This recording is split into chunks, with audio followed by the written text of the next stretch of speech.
transition to CUNY's four-year or senior colleges. According to a new report by the Center for an Urban Future entitled Boosting Transfer Student Success at CUNY, 8 out of every 9 community college students start out intending to transfer to a senior college to earn a bachelor's degree. 8 out of 9. But only roughly 1 in 9 students actually transfers and earns that degree within 6 years. So I will say that again. Even though the vast majority of community college students start out saying they intend to transfer to senior colleges, 8 out of 9, hardly any of them actually do. Furthermore, fewer than 50% of those students who do transfer to senior colleges go on to complete their bachelor's degrees within 3 years of enrolling there. And rates of completion are even lower for Black and Hispanic students. Those numbers should be concerning to all of us. The Center for Urban Future report makes it clear that transfer-related obstacles are pervasive in colleges across the country and are definitely not unique to CUNY. That has been true for many years. With that, we have an opportunity to address the transfer problem here. Center for Urban Future provides these 7 recommendations to do just that. 4 recommendations for New York City and New York State leaders, followed by 3 for CUNY itself. Here they are. 1, launching a CUNY Transfer Accelerator initiative with an investment of up to $5 million to implement and scale up already proven effective tools and programs such as Transfer Explorer tool. 2, creating a CUNY Flex program to provide wraparound support to the many transfer students, part-time students, and adult learners who are unable to access existing support programs that require full-time enrollment.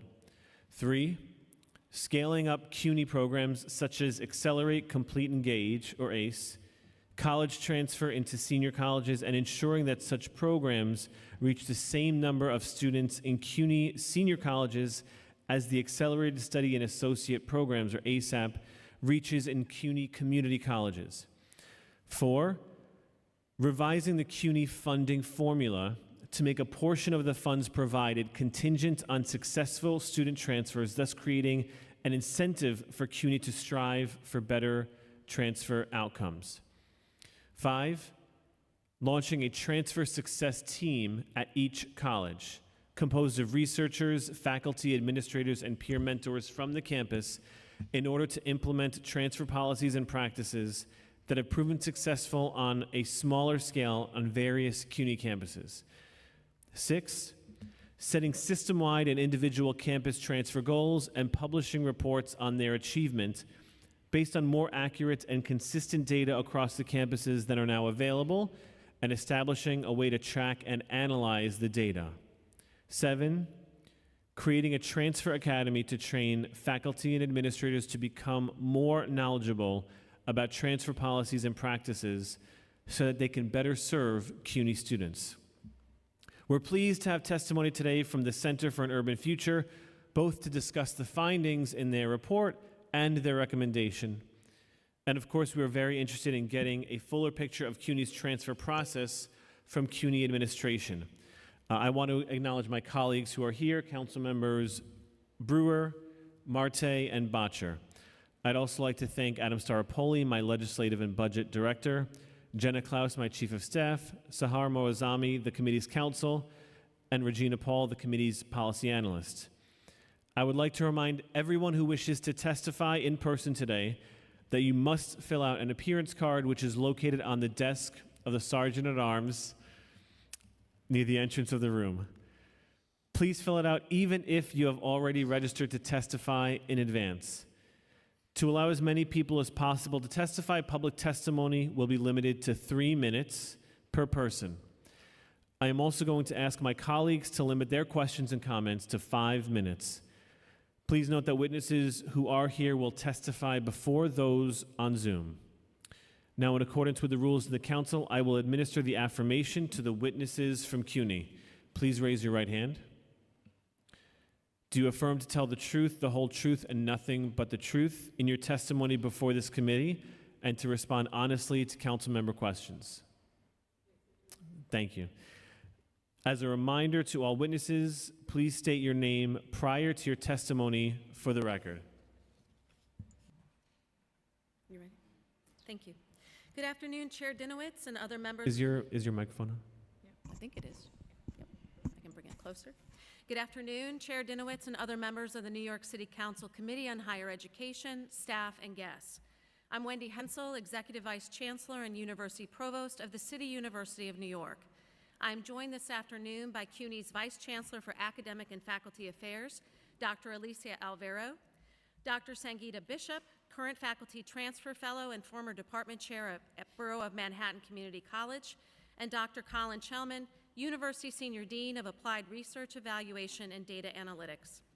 In academic year 2022-23, nearly 9,000 students transferred from a CUNY community college to a CUNY four-year college program. We are here today to share with you the transformational progress CUNY has made over the last several years towards seamless transfer of students between our community, comprehensive, and senior colleges. We will also outline for you the work that remains to be done and our full commitment to its successful completion. CUNY's founding legislation makes clear the university system was created in part to facilitate the seamless transition of our students between associate and bachelor degree programs. We are motivated not only by this understanding, but also by the moral imperative that the time, resources, and effort our students expend to achieve academic credit and complete their degrees anywhere at CUNY should be recognized fully everywhere across our system. I also note that two of us sitting here today have experienced these issues as parents, and we have watched our children struggle through a transfer process in which they have lost credits at CUNY and elsewhere. We understand firsthand the challenges and frustrations faced by transfer students, and we are dedicated to ensuring a seamless experience for all CUNY students. While my testimony today will focus on the strategic transfer initiative we began in 2022, that was by no means the beginning of our work in this space.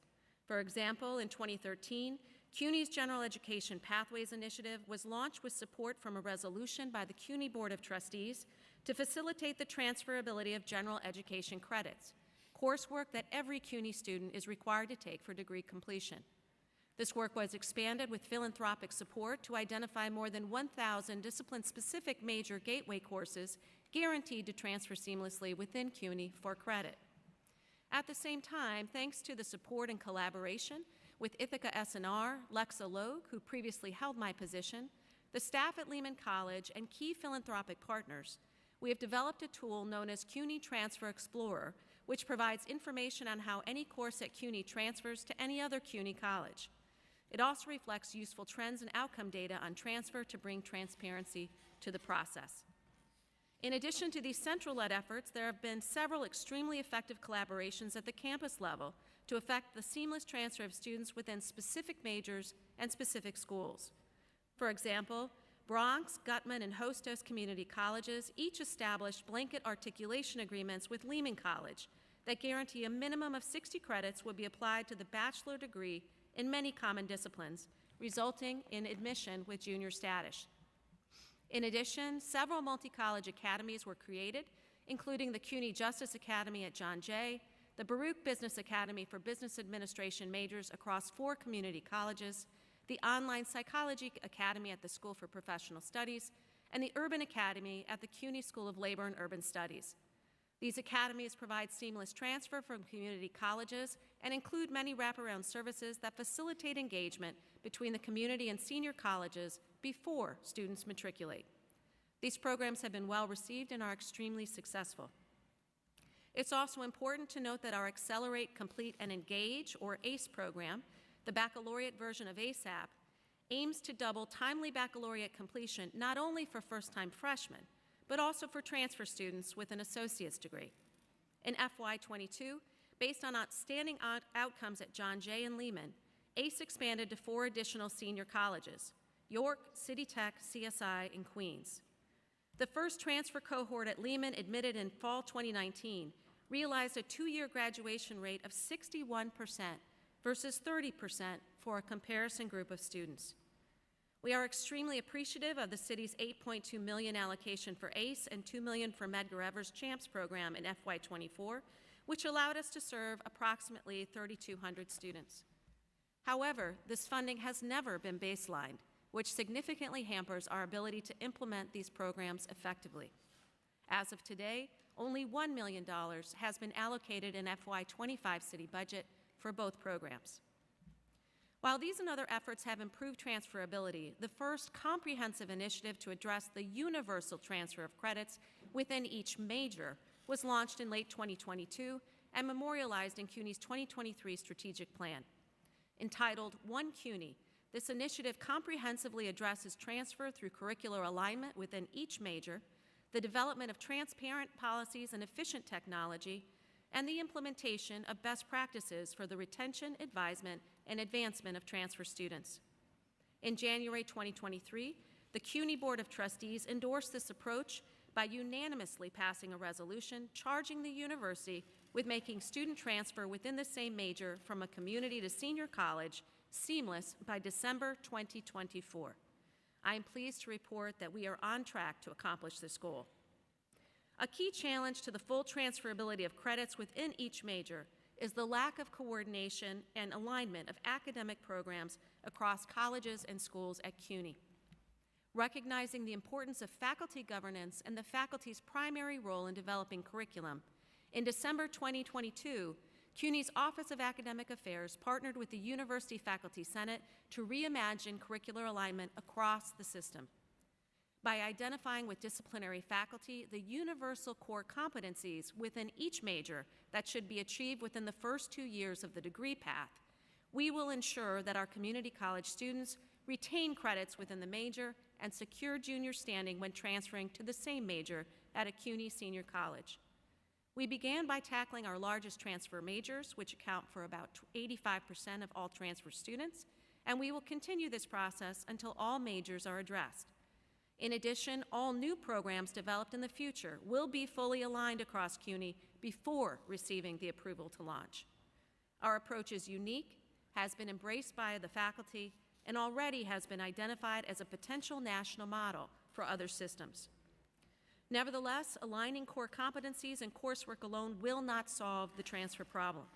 We must also tackle the numerous intentional and unintentional ways in which our policies and systems operate to impede transfer. For this purpose, last year we established a new transfer committee on academic policy to review existing policies and identify new ones that will support transfer students throughout their academic journey.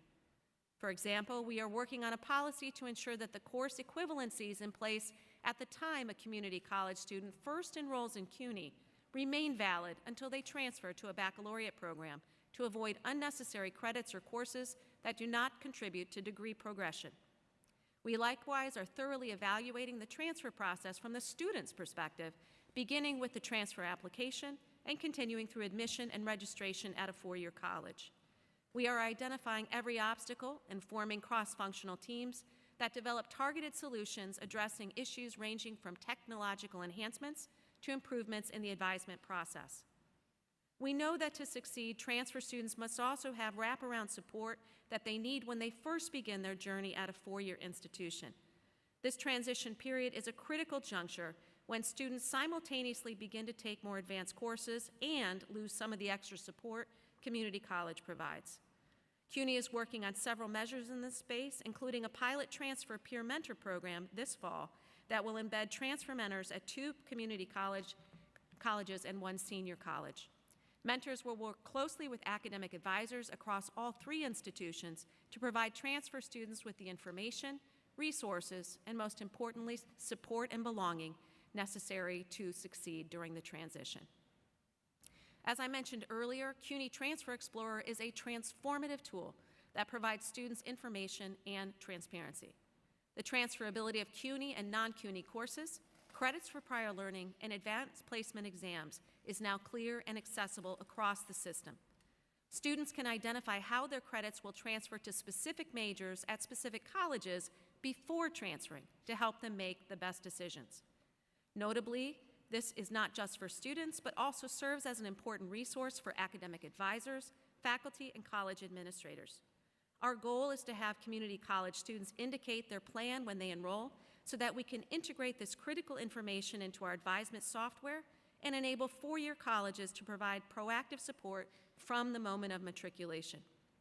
Transfer Explorer also contains publicly available leaderboards indicating how long transfer admission actually takes, the percentage of graduates by transfer and non-transfer status, and much, much more.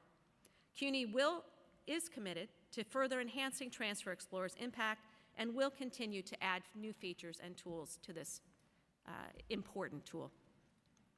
One critical challenge we face is our students' limited access to academic and career advisors, which can acutely affect the success and ease of transfer. While our specialized programs like College Discovery, ASAP, ACE, and SEEK maintain low student advisor ratios, the ratios at senior colleges are significantly higher. While we appreciate the one-time funding we have received from the Council to address this challenge, the necessity for additional baseline funding for academic and career advisors cannot be overstated. Advancement in advisement technology and analytics can alleviate some of the workload each advisor carries, but the ability to dedicate personalized time to each student remains essential, particularly for transfer students. Improved data means little if there is no advisor on the other end that can act on the information. I conclude by noting that our efforts to improve the transfer experience are yielding positive results already. Fall 2024 transfer student enrollment is currently up by 6.9% compared to the same period last year. By December 2024, we will have achieved the full transfer of credits within the same major for most of our community college students, a goal established by our board. And importantly, our work doesn't stop there. We will continue to have transfer at the forefront of every conversation and prospective curricular decision, as reflected by its prominence in our 2023-2030 strategic plan, CUNY Lifting New York. We know that addressing the transfer challenge requires a comprehensive and holistic approach, and we are confident that we now have the strategies in place across the system to finally reach this goal on behalf of our students. Thank you, and we look forward to your questions. Thank you. I want to make sure our data is aligned.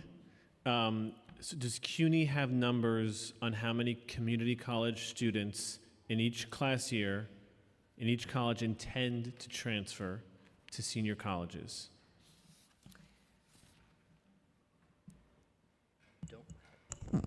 We don't have data on intention, but that is something CUNY Transfer Explorer, that's the newest feature that was just launched this last spring. And so we are making a full-fledged effort this fall to have every community college at the point of matriculation to enter this information into this tool. And then that information will now be fed into the advisement tool at the four-year schools. So the way that you have information about a student's intent is through this program? Correct. Correct. The data that you cited is from a study that was done by an outside entity. In terms of our data collection, we have not up until now had a formal way of identifying which of our students intended to transfer. We had that as of spring, and we'll be collecting that going forward. And the percent of students, transfer students, that graduate within 3 years? Within 3 years of matriculating in the bachelor's? From a community college to a four-year institution, percent of transfer students. We know that 62% in 21-22 of our graduates in an associate's transferred to a baccalaureate program within 2 years, and 72% of our AAAS graduates transferred to a baccalaureate within 2 years in 2019. So 62% in 2021, 72% in 2019 went from the associates into a bachelor's program. And then how many of those transfer students graduated within 3 years? So that is 52% of students who transferred from associate to baccalaureate programs got a degree within 3 years. Is that on par with, is that about average? Do 50% of students who don't transfer graduate within 3 years? Who don't transfer. That is slightly higher for students who don't transfer. It's higher for students who don't transfer. Mm-hmm. Okay. What data collection systems are currently in place to monitor the experience of students who intend to transfer to help ensure their success in obtaining a degree?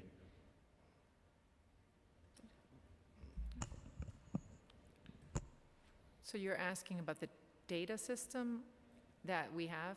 So it's a compilation, I think, of tools. Transfer Explorer is the main tool that we have, but it doesn't capture the support. The advisement tool is the one that captures the support, and this summer we are integrating the information across both. So the additional supports aren't something that we track outside of our advisement tool. We've had hearings before, and we have these questions about students who come into college and then students who leave college. And it always seems like a really good idea to ask students a couple questions, where you come from, why are you here, where are you going? And then when they leave college, to do similar survey questions. And feels like each time it is acknowledged as a good idea, but it seems that any time there is a survey question, it's through these various systems, and it doesn't apply to every student. Well, part of what we're trying to do is get out of surveys, which have low response rates, and go into automatic data compilation so that we have that information whether or not a student steps forward to provide it or not. And one of the key challenges that we have up until now is often our systems don't talk to each other across institutions. And so we recently acquired EAB Navigate for every school within our system. EAB Navigate tracks student data and so about student success, how they're doing in their classes, and we're working to be able to share that information across, and we can easily add, and that's part of our conversation right now, that data that automatically gets identified so that it isn't the student that has to tell us, but the incoming and current colleges that are constantly in contact to facilitate that transfer from the moment that they enter.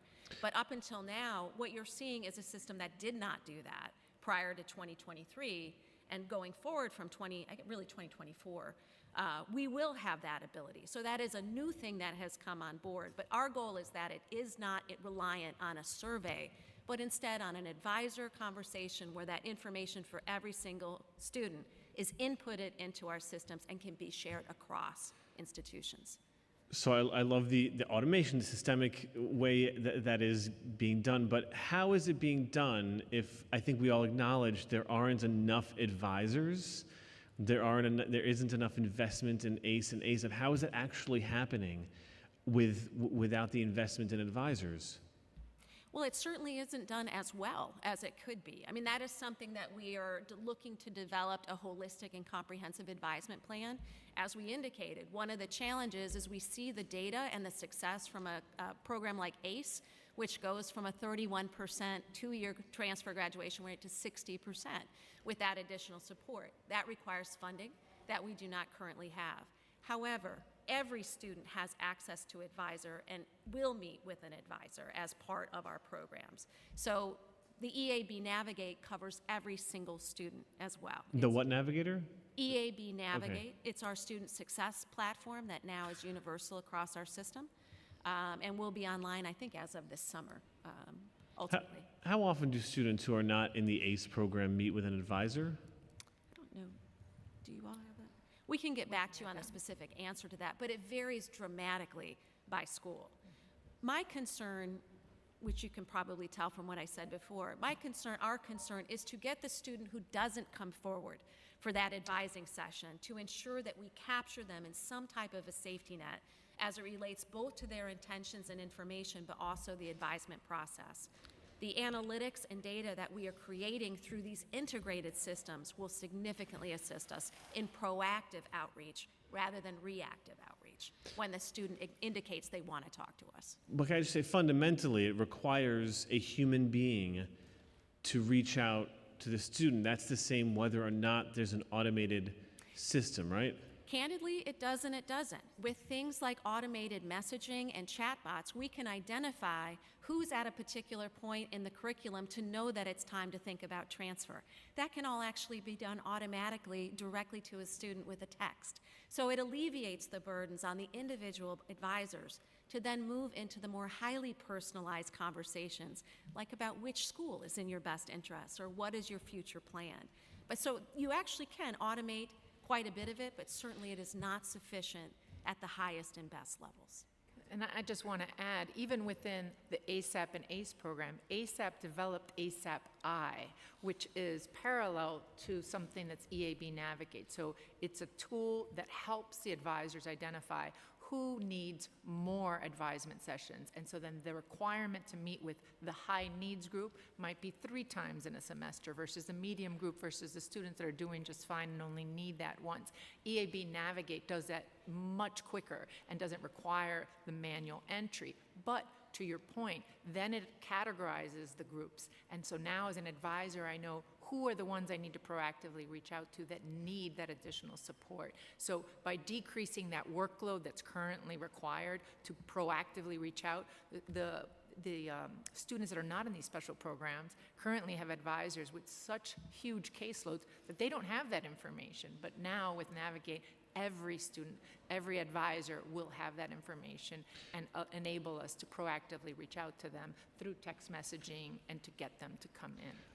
We've been hearing, I think at a hearing last year, we were hearing about some of this being used, student peer navigators for things. So some of this stuff already exists, and we're still experiencing some of the problems. And again, it's how are we doing this when there are still so few advisors? And just to be clear, the very people who aren't responding to an email may also not respond to a text message and need that phone call. So I'm still sort of need a little clarity on how it's actually getting done with so few advisors.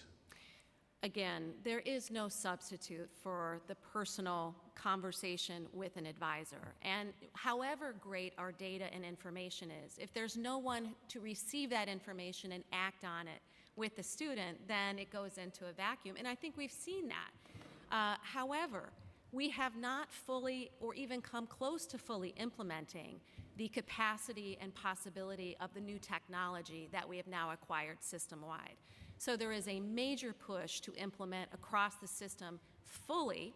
And what it does is it allows the more routine questions to be answered automatically in the moment by chatbots and things. We know probably 80% of the questions that will be asked 100 times by a similar set of students. What we need is more manpower and female power, person power. Human power, yeah. Human power, thank you. To go in for the 20% that needs to have a human being sit down and really talk about goals, future, and strategies that can't be captured in an automatic type of exchange.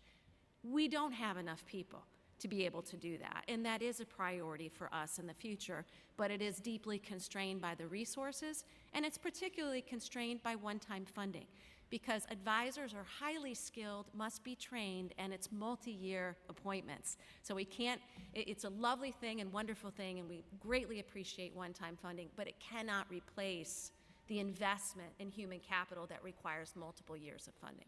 Yeah, I would just add that this council, in last year's fiscal budget, I think for the first time named ACE and ASAP as critical components of your budget. This year we're fighting, during our budget negotiations, fighting cuts to those very programs. And so in our budget response, we've made very clear that those programs that help students graduate and graduate in a timely fashion and have shown to double graduation rates within a timely fashion are priorities of this council. I also want to add that the manpower needed, we are working on the peer Human mentor power. support and the human power. There you go. Did I say? It was my The fault. human power, yeah, you started it. The human power necessary, embedding transfer mentors within academic advisement. And Queens College launched a pilot program, yielded very successful retention rates, and we can get you information on that. And so we are expanding a pilot now to 2 community colleges and another senior college to help alleviate some of that burden of the academic advisors and work in coordination with them. When did they launch that? They did it this past academic year. Okay, so there is or is not data We available? do have some data, yep, on retention, not graduation yet, because they just started, but Can you share it? I will. I didn't bring it with me, but I just thought about it now.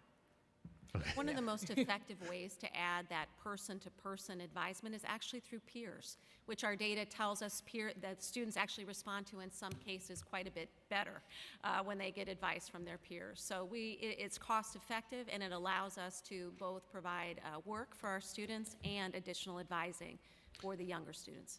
So I know that this committee, and I think even the chairs before me have brought up particularly about transfer credits. I keep doing that. Particularly about transfer credits. I mean, this has been an issue for as far back as I can remember, and council member after council member have testified at various hearings.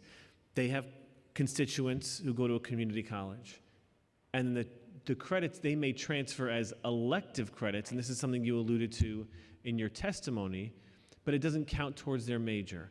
Right. And that is, one of the driving factors of students not staying in school. So was on average 11 credits. It's a semester of credits that students worked hard for and are not transferring for anything besides elective credit. And so can you go over the steps being taken to address that? Sure. First, let me say it's totally unacceptable to us that could happen. And we know that it's happened quite a lot, in large part because of the lack of coordination across academic programs, across the system. So you have consistent rules by individual colleges, but not with the intention of transfer, even though our AA and AS degrees exist to transfer. That is literally the function that they play. And Alicia Dr. Avero has headed up and also Dr. Bishop, so I'll let them tell you about the specific steps where we've coordinated between the faculty and the administration to hopefully solve this problem once and for all. To EVC Hensel's point, as part of the transfer initiative, what we really uncovered is something that was alluded to by the Center for Urban Research. It's educating the faculty. So many of these decisions are unintentional. Faculty, and I was faculty for 20 years, you evaluate transfer credit, think, oh, I'll give them elective. It counts towards their 120, so what's the difference? But there is a huge difference, and not understanding that. And so I want to allow Dr. Bishop to talk a little bit about what that educational campaign, how have we been able to open up the conversation in order to help us in that. And then you're probably going to have follow-up questions. Yeah. I just want to make sure I'm hearing right, because I want to make... The 10-second version, which is probably helpful at the front end, is we put together the majors that crossed, right? If you have accounting, then all of the accounting schools that had the major got together and identified essentially the first half of the major. What are the core competencies that must be mastered by the student? They came to an agreement on that, then went back to their own community colleges and said, what courses do we have that count for those competencies? Once they've decided on that, and we will have done that by the end of 2024 for 85% of the majors, they automatically transfer to wherever in the system you take that major. So. Thank you. I think the main issue that both EVC Hensel and VC Alvaro are talking about is the curricular alignment piece. And that's the piece that probably has been missing to some extent in this whole transfer process. And that's what we are trying to address. Make sure that the curriculum for the community colleges aligns with the curriculum for the senior colleges so that whatever courses students take in the major at a community college can seamlessly transfer to that major in the senior college. If there's a curricular alignment, you no longer have credit wastage. You no longer have courses just going as elective credits, but they're going now as credits in the major, so that when the students transfer to the senior college, they transfer with junior status in the major. That's the whole idea behind it. The key is that every one of those credits counts toward degree completion. Yeah. Right? As opposed to sitting over here as it's nice that you took it and it's credit that doesn't really serve any purpose because you've already exhausted your electives, now you have 20 additional elective credits. That's unacceptable, and frankly, that is some of the disingenuous conversations that you hear when systems say all of our credits transfer. Oh, they transfer, but they don't progress you toward completion of your degree. The program that we've now implemented with the faculty, because the faculty must agree to this. So this is what I need to ask about, because it sounded by what you testified before that the faculty seem unaware of the graduation requirements or the requirements for the major, and I want to clarify what you said, please. So I'll give one example to first illustrate. If I am at a community college and I'm a department and the faculty create a major in accounting with a specialization, but the conversation is not, well, if the purpose of this degree is to prepare students to transfer, and the students then transfer to a school that doesn't offer accounting in that concentration, but it's the major feeder, that's fundamentally the problem. I've created a degree with a specialization which might be fantastic, but if it is not aligned to that same major at a senior college, so the curriculum is developed in isolation. Each school creates their own curriculum, and they're not having the conversation about, well, if we're preparing a student to transfer, where are we preparing a transfer student to go in the development of the curriculum? So they create these specialized courses that might not have an equivalency at that senior college. So then the faculty at the senior college say, well, that's a great course. We don't offer that course, so therefore it must transfer as elective because we just don't offer that course. And so with the competency approach, what we did is, what must a student learn? I might package it this way, and I might package it this way, but can we agree that combining our first 2 years of credits and your first 2 years of credits, the students have the fundamental information that they need? Forget about all this chapter is covered in this chapter is covered in week 14 and I cover something else. It doesn't matter. I might cover it in a different course. So it's about the information and providing students and ensuring that they've learned the same information regardless of how it's packaged at a community college versus a senior college. So that's what's created that fundamental, and that was not something that we really even realized until we started really looking at why aren't these credits transferring? Why are these things happening? And discovering that it's because this curriculum alignment conversation is not being had. And that's our role at Central, is how are we ensuring that we are really functioning as one system versus curriculum being developed in isolation of transfer. Thank you. I want to turn it over to Councilmember Brewer for some questions. Thank you for all your great work. Maybe you sort of answered this, but we all love ASAP and we love ACE. So can one go, I know you said there were fewer ACE slots than ASAP slots. So how does that work if you are trying to transfer with that support mechanism? So great question, but because the funding levels are so different between the two, the numbers are less. So some of the schools with ACE funding are strictly transfer. And so the students, as they transfer, so it's a 2-year ACE program, and then some schools, there's 2 schools that are 4-year programs, so from freshman all the way through 4 years. But that transfer piece, we are currently working and having conversations, and hopefully I'll be testifying at some point soon about the exciting work that we're doing to strengthen that alignment and that transfer support so that students don't go from ASAP to nothing and having that transfer support. But more broadly, we are wanting to replicate that transfer support that currently exists within ACE to the broader student community. Because it would seem to me, I don't know this for a fact, that if you had ASAP and you don't have anything, well, you might not get through in a couple of years. Correct. Are you tracking that also, or it hasn't been long enough to track? Yes, we are looking, we have the differences between the schools that have ACE and then those that do not and that are transfer focused. It's just a funding issue, is that what it is, Absolutely. to try to address that concern? Absolutely. Okay. The other question I have is, and this is just because I love the Center for an Urban Future. So I know Jonathan Bowles is very focused, as he should be, on workforce development. In other words, that's also part of, so how does that, if at all, play a role in the transfer student? You can do whatever you want, but is there more effort perhaps for that topic to come up in the discussion? Because I think he's right.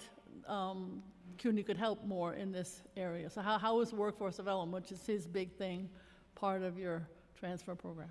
And part of it comes into play by understanding what the student's goals are. If the student, one thing we haven't talked about, a place where students lose credits on a fairly routine basis, is they change their major. And so some of the classes that you take don't transfer. And so part of what we've been talking about is actually aligning very closely career and academic advisors to be, either the same person or the addition in multiple places. We know that our retention numbers go up significantly when there is discussion from the first day of matriculation as to what the career outcome is, and then career milestones are linked to the academic career and degree path. So that's true for transfer students, that's true for every student. And we are having those conversations both separately and in tandem with the conversations about transfer. And is that also an issue, again, back to the advisors, of having enough advisors who are up on that topic? Absolutely. Because that's also his big thing. I'm a big Jonathan Bowles fan club. It's a particularly acute issue because often we really need outside industry experts to come in and assist with that process. But you have something to say? Two more things related to the workforce development. We have traditional degree maps that tell a student which courses to take. We have been talking about having transfer maps so that what courses to take at the community college, but the more important thing is we're embedding career milestones into degree maps. So it's not just about which courses to take, but what activities do I need to be doing in order to ensure success in getting a job. And then the second piece that we've worked on, and the Office of Transformation has worked on this, there is a distinction between an AA, an AS, and an AAS. An AAS is essentially a tech degree. And that is a terminal degree designed to get you a job. But what has happened over the years in development and curriculum development without coordination, many students take an AAS degree either because and there's a few that take it thinking they want a job and then transfer. But we have found very large numbers of students getting an AAS and transferring. An AAS has very applied courses, very few gen ed courses, so they, by definition, will lose transfer credit. And so in these conversations, the schools with an AAS have been redesigning the AAS to guarantee career outcomes and career success, but also ensure that students are advised correctly from the beginning so they don't mistakenly enroll in a program that is not designed to transfer where they would lose transfer credits. They're also embedding apprenticeships with New York CEO jobs councils and different industries. So it's a very comprehensive reimagining of the AAS degree, but distinguishing it very clearly from the transferable degrees. Okay. And then just, I guess my other question is, are there enough, sometimes you get the complaint that that course, in order to transfer from the community college to the four-year, isn't available because of whatever, budget cuts, et cetera, et cetera. Is that something that is still an issue, or are you able to address that? In other words, I need to get out of my community college, I am going to transfer, but the course that I need to do that is not available because of budget cuts or whatever, and that's a concern. Is that still happening? And I don't understand the business community in New York City not saying CUNY needs help. Go ahead. We will say, we always need I additional know, but help and they should be resources. doing more. Go ahead. And we are trying to address that issue in every way possible, including through what we call e-permit, which allows a student to take at any of the other campuses the course that they need at their home campus. So we are actually, at the same time that we're working on transfer, reimagining what e-permit, how and when the rules are over that, so that literally the student, once again, can leverage the system as opposed to just the individual resources of the individual college or school. And it's the same issue with more professional staff to teach the courses. I assume that's in the same bailiwick as a challenge. Well, one of the things I've said at a prior hearing, and I'll say here again, we actually have better student-faculty ratios now than we did in 2019, in part because of the 600 faculty members that were hired and the significant decline in enrollment that we simultaneously experienced. So I would say those issues are more of a mismatch of scheduling and demand, and we are working through those challenges with new technology that should significantly improve our scheduling for the benefit of students. I know this is a crazy question, but is there anything AI and that world can do to help in this That front? is what I'm talking about, absolutely. Where instead of identifying what you did last semester and basically starting with that as your model, you look at students already in your system, where the demand is, where they are on their degree path, and create the schedule based on student need and demand, as opposed to a historical model of scheduling. So yes, there are, I mean, candidly, we're behind in this space. It's something that we're pushing hard on, and I think you will see a significant difference within the next 6 months to a year. Okay, I mean, I just conclude with thanking the chair, but I really do think that the city of New York owes CUNY a lot. Thank you. Thank you. Agreed. I want to go back to my first question about data. Because I'm reading the CUNY website, I want to make sure I heard you that you don't have the data on what students intend to do, but on the CUNY website, I'm just going to read you a paragraph. It says, this is from cuny.edu, and it's about associate's to bachelor degree transfer.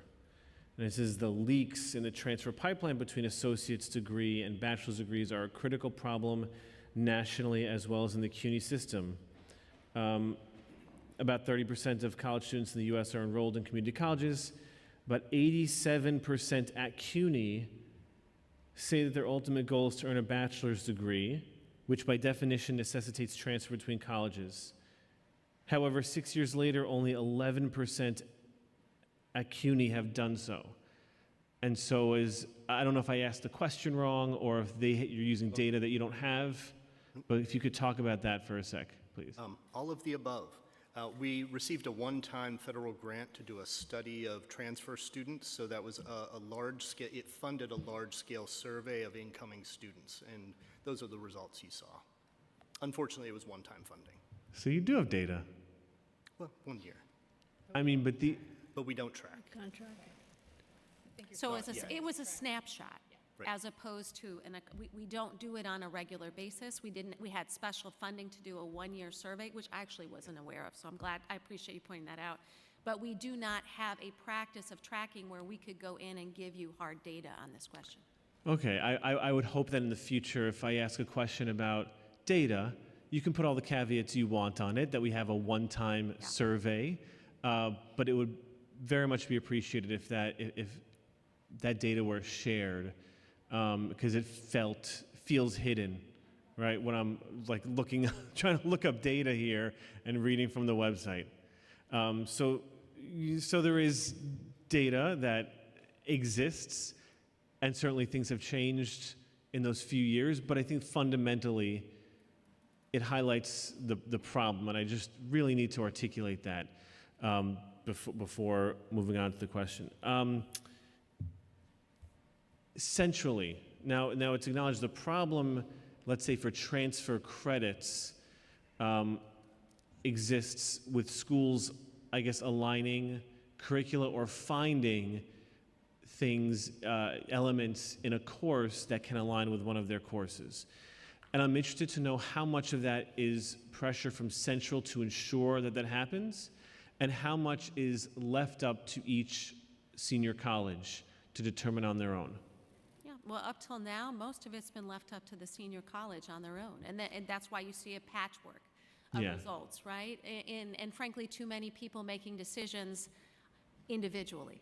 And so that's why we determined not just that we need to have more central control, but we need to do that in partnership with the faculty, because they are the experts in the curriculum. And that's why we think that this approach is unique and will work, as opposed to being lip service to fixing the transfer problem. Because ideally, I mean, the way that we will set this up, and then we will code it on the back end to ensure that this happens, once that agreement is in place, it is in place. There is no more discretion that comes in at the senior college to say, we are not going to accept those credits, because the faculty agreed as a group that they would.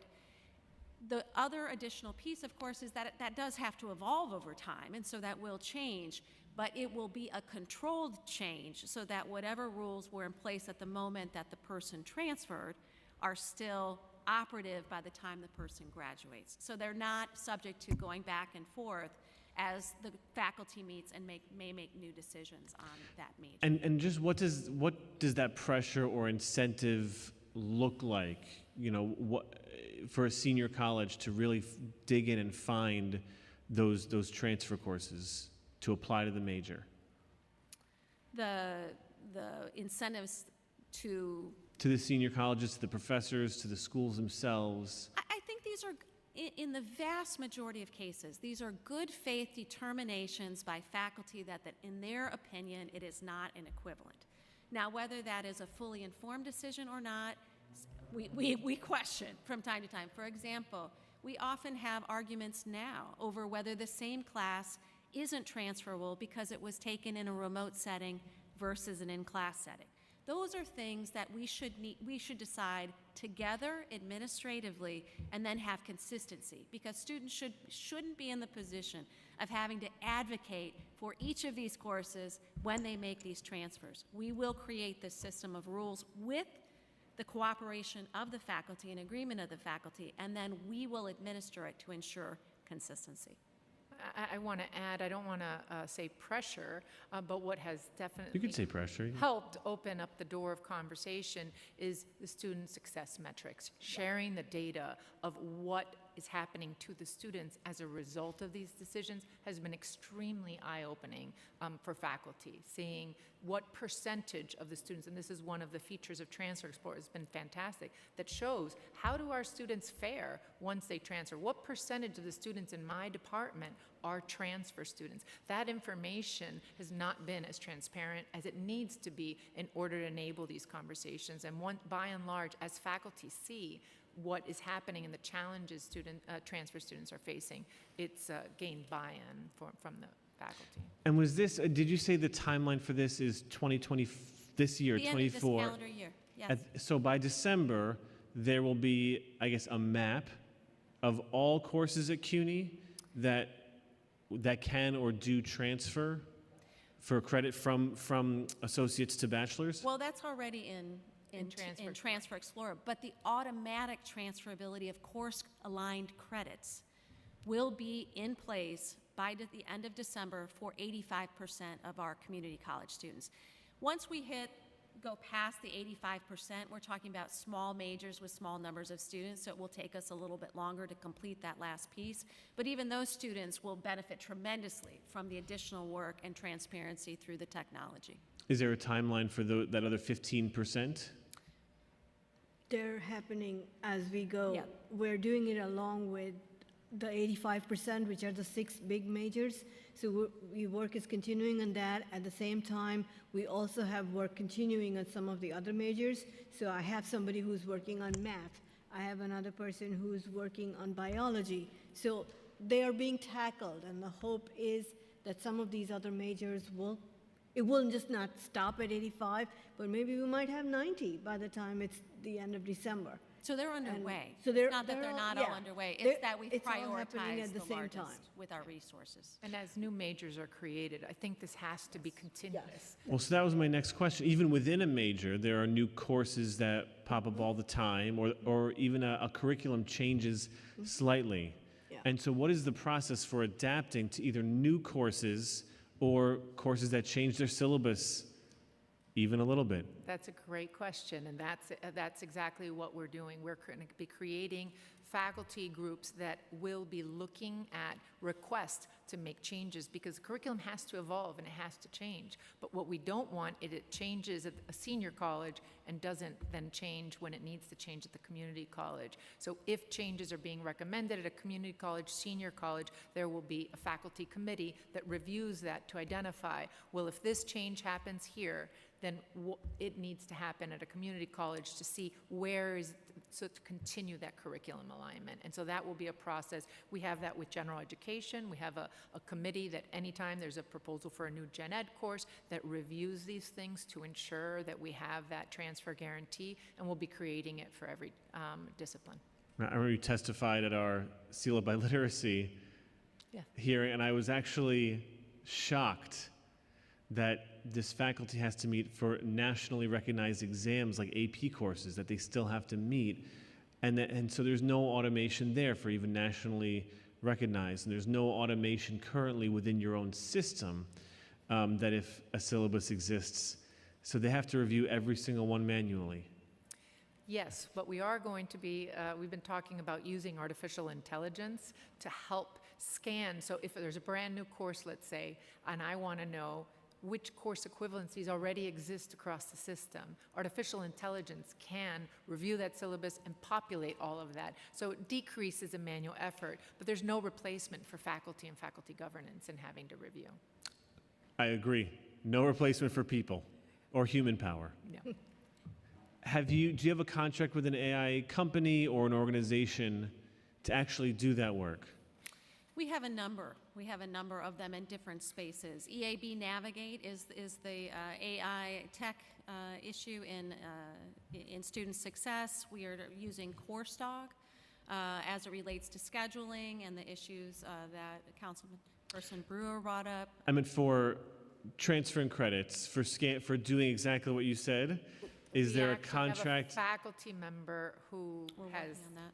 Yep. developed something on their own, and it's pretty good, so I think we might want to, it's a CUNY faculty member, and I'll leave it at that. You must be very proud. Very, Does it have a clever name like all these other contracts you have?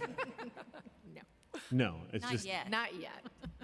gotta, you know, no, what's the word? Get a patent or whatever you do for that. So the goal is to use that CUNY faculty members' algorithm AI program. Embed it within Transfer Explorer to allow for that automated course equivalency. And it's been tested, evaluated? Being tested and evaluated, correct. Evaluated by who? By a group of developers from Transfer Explorer who have expertise in this area. And professors? Yes. Okay. I'm interested to know how often you were talking to students and the student experience, because we do have a snapshot survey that was one-time federal funding, and we also don't have anything systemic taking in student experience. But what is in place beyond the automated, looking at data to understand where a student is academically? What is in place now to understand a student experience? Conversations, very close conversations with the Student Senate. They are integral members of this conversation and have been involved from the very beginning. And are there any metrics that you measure to reach conclusions about the needs of students?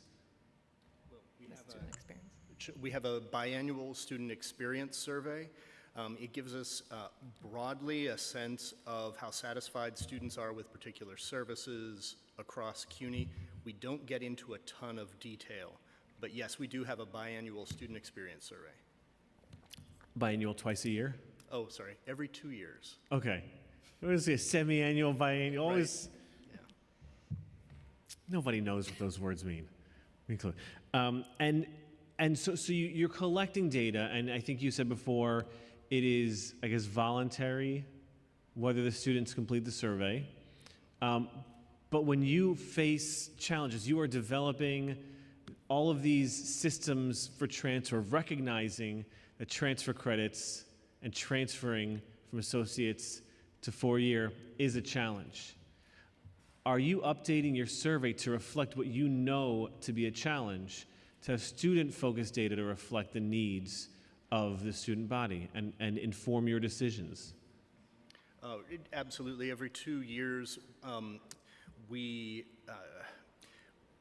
send the draft survey to our campus representatives and to EVC Hensel's cabinet in order to update, to make sure we're covering the issues that are on everyone's plate, top of mind.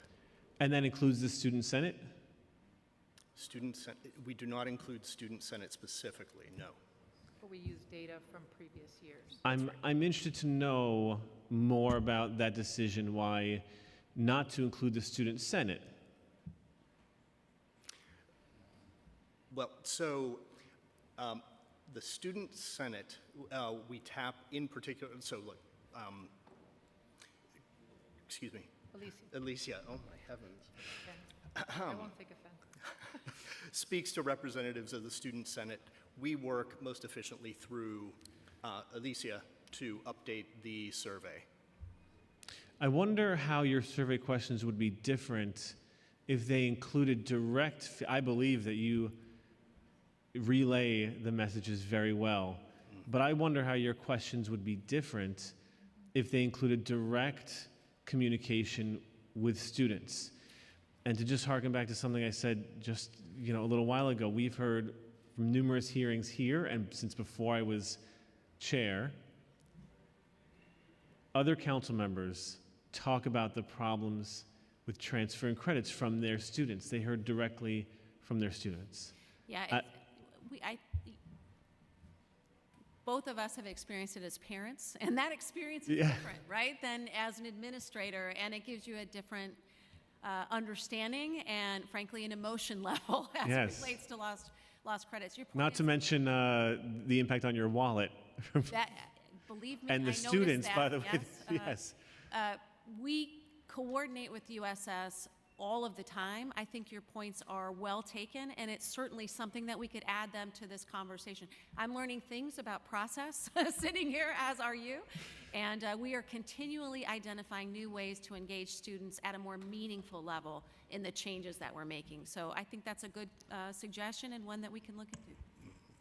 I just want to, may I add one thing to that? Of course. Definitely, a student voice is very important, but I think the people who know most about loss of credit, about difficulties that students face, are the department chairs. Because this is what I've been department chair for 9 years. I've been doing this on a daily basis with my students, contacting senior colleges on their behalf, finding out why their credit didn't transfer, speaking with the students one-on-one and finding out, well, I wanted to do this major, but I heard my friends say that maybe that major is better, and that's what they are doing, and so, maybe that's what I want to do. My daughter's boyfriend changed his major from music to psychology because he spoke to her. So does this happen all the time? It happens all the time. There are some people in this room who've done pretty well for themselves with a music degree. I know, and I think he would have done pretty well, and I think he thinks that too because now he's not interested in psychology anymore. So yeah, but students do this. So yes, student voice is very important, but at the same time, I think that chair voice is really important, just like parent voice is important. As they're saying, they've dealt with this as parents. I've dealt with it as a parent as well. But I think that it's important to involve all these different voices in trying to get data.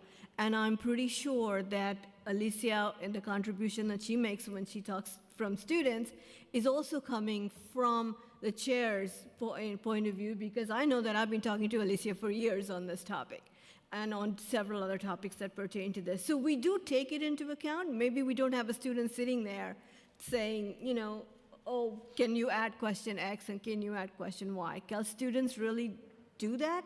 I don't know. I have, student voice is very, very important, but a lot of times students don't know what they are looking for, and they need guidance, and that guidance comes from faculty, from department chairs, from administration, from advisors, and I think that's where CUNY needs most assistance, is getting the students the support that they need. So they don't go and change their major to psychology just because their girlfriend told them that that's what she's doing. They should just double major. Well, what? If he had talked to me about it, that's what I would have told him to do. But he didn't come to me. He changed his major. A lot of people have done very well double majoring. Exactly. In music and something else. Exactly. That's my point. I would just share that I often find a disconnect between the student experience and the levels of bureaucracy that it takes to get up to things like a survey. Mm-hmm. And I value that you're recognizing the need for to address transfer credits. But again, it is something that has been here for years, a problem for years. And so to not recognize the voice of the students doesn't discount the voices of the advisors, which we recognize don't always talk to the students who have the most need, right? That's what. And we have spoken extensively, and will continue to do so because of the value of the student voice. So yeah, please know that that is a priority of the Office of Academic Affairs, and we work very closely with the Student Senate with these issues. I'll never forget a couple years ago when we were talking about students with disabilities on CUNY campuses, and there's a lot that CUNY does for students with disabilities. They testified, everything was great, and then afterwards we had a student testify. They didn't even know, they couldn't even find the office for students with disabilities. Right, and this was, they were able to figure out how to come to a hearing and testify at a New York City Council hearing, but couldn't navigate the system at CUNY, which is always a reminder to me that the things that we see as people who look at data and are consolidating information from various places are not always the experiences we directly hear from the students. That was a long way of saying, talk to more students. And so once that student transfers from a community college to a four-year institution, are they targeted with any specific or special support that is perhaps different than someone entering the four-year institution as a freshman with no credits? It varies fairly dramatically by institution, which is part of the challenge that we are now addressing, is identifying some things that should be in place at every institution. If you want to talk about some of those supports.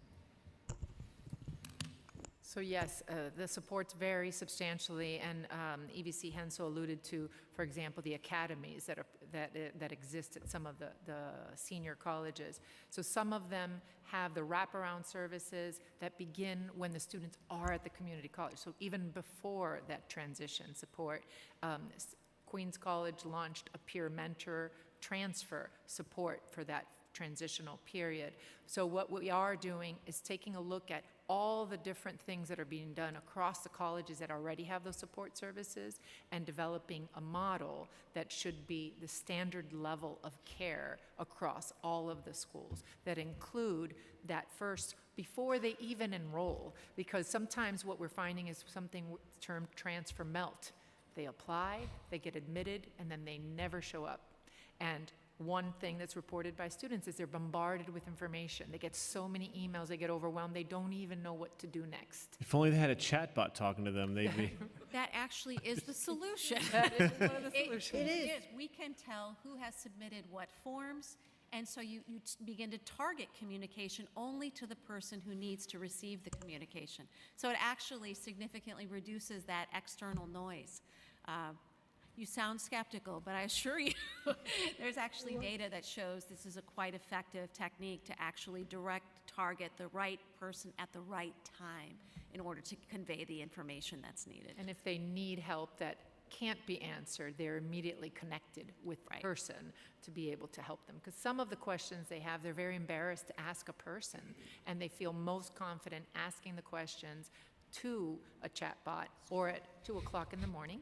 And so finding that balance between when is it they need to be connected to a person and giving them the opportunity to chat in a way in which they feel comfortable asking those questions that they wouldn't want to ask a human is something that we are working on. So the Center for an Urban Future report notes that many students continue to struggle when it comes to ensuring that the credits transfer along with them, especially as applied towards the degree, as we've been discussing.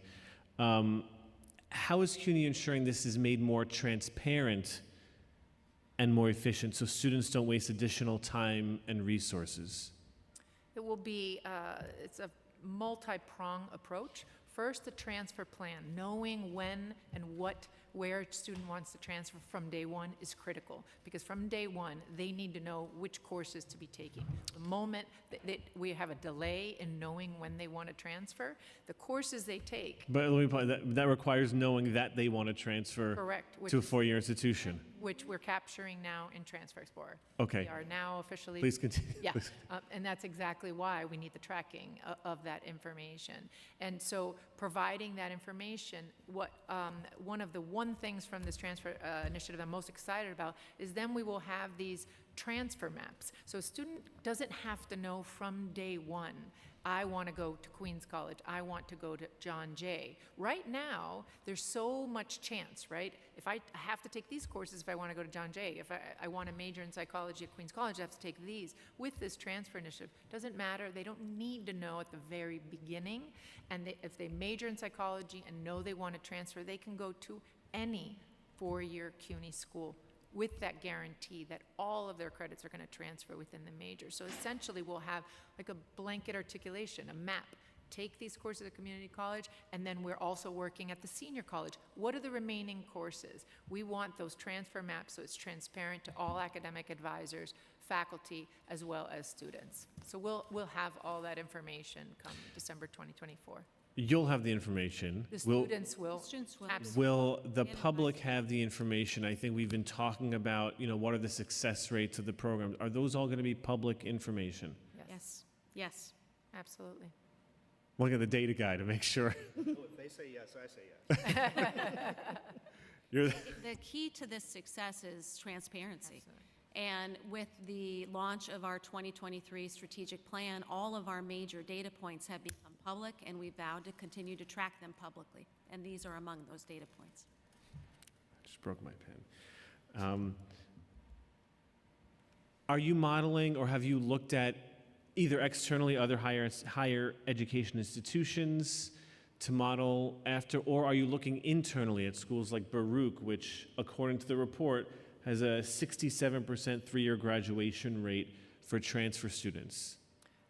Both. I met with the Minnesota State System, Cal State, Maryland, you name it.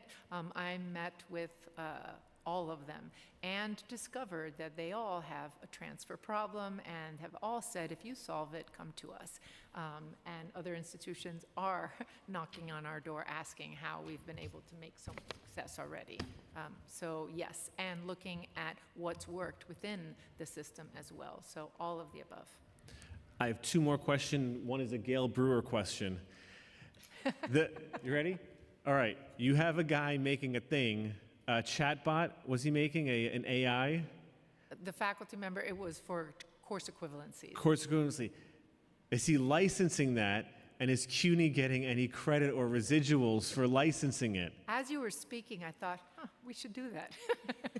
But that was Intellectual property. intellectual. Every time someone clicks it, he gets a nickel. It's a lot of clicks, though. But that's a real question. I mean, we have actually discussed at this hearing before whether it's CUNY or other agencies spending the money to develop something and then some other private entity benefiting from it. At the very least, this faculty member could probably license it and get some money. And then lastly, you are familiar with the Center for an Urban Future report.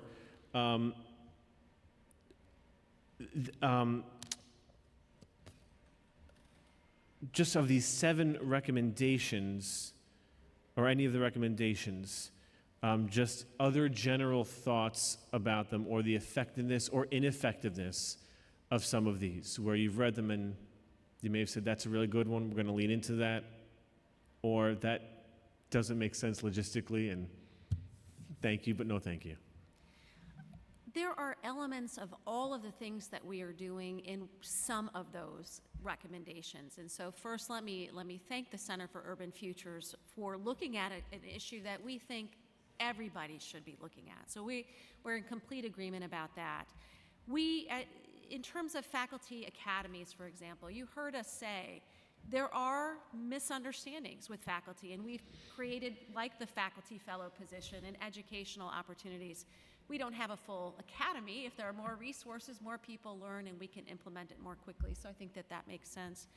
In terms of setting funding to actual results in terms of the time to graduation, it doesn't take into account how many part-time students that we have, how many are working full-time, and so we think the correct statistics are how many of our students are completing that transfer within a reasonable period of time. So I know you have more thoughts. If you want. Yeah, I think, and I too am extremely grateful for the Center for Urban Research.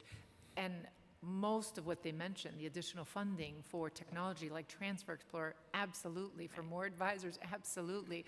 The elements described in each of the different programs that are suggested would be wonderful and welcome because they would enhance our ability to make progress on these things and continue them. Because the one thing that I want to really stress is that doing this is fantastic. We have a great initiative ahead of us, but this has to be forever. We have to change the way in which we approve curriculum. The way this needs to be, transfer needs to be at the forefront of every curricular decision.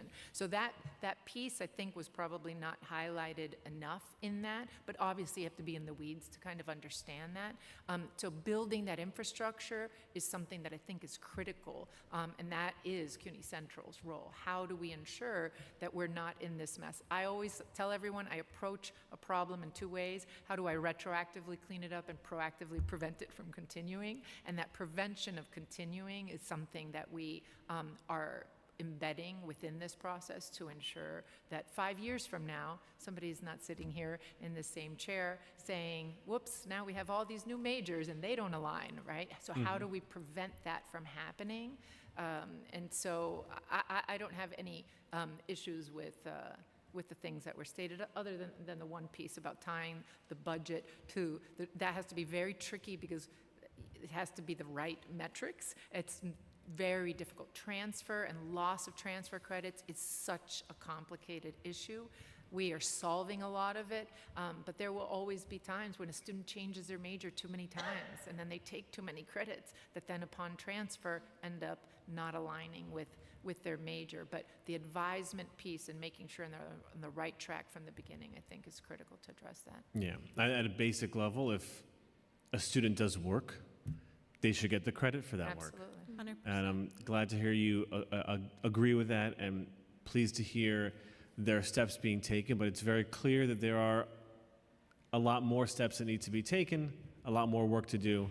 And so I look forward to checking in with you next year to see the impact and effectiveness of all these initiatives you're pushing forward. So I want to thank you so much Thank you. Thank Yeah. you. today. Thank you. Thank you.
I now open the hearing for public testimony. I remind members of the public that this is a formal government proceeding and that decorum shall be observed at all times. As such, members of the public shall remain silent at all times. The witness table is reserved for people who wish to testify. No video recording or photography is allowed from the witness table. Further, members of the public may not present audio or video recordings as testimony, but may submit transcripts of such recordings to the Sergeant at Arms for inclusion in the hearing record.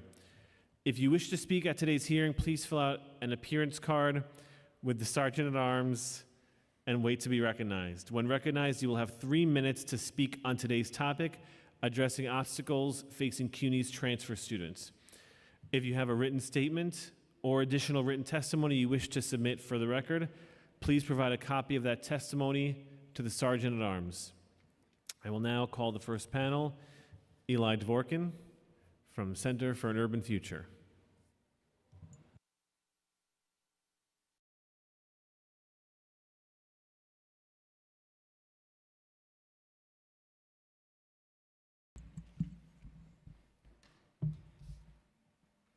Good afternoon.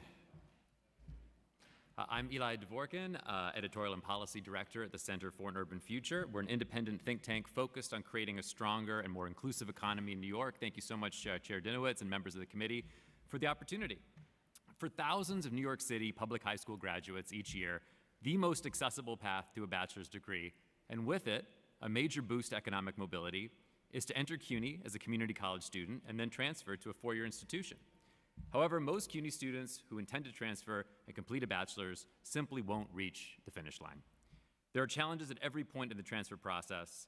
Many who intend to transfer to springboard from a community college to a four-year institution never transfer at all. A smaller number are accepted but do not enroll.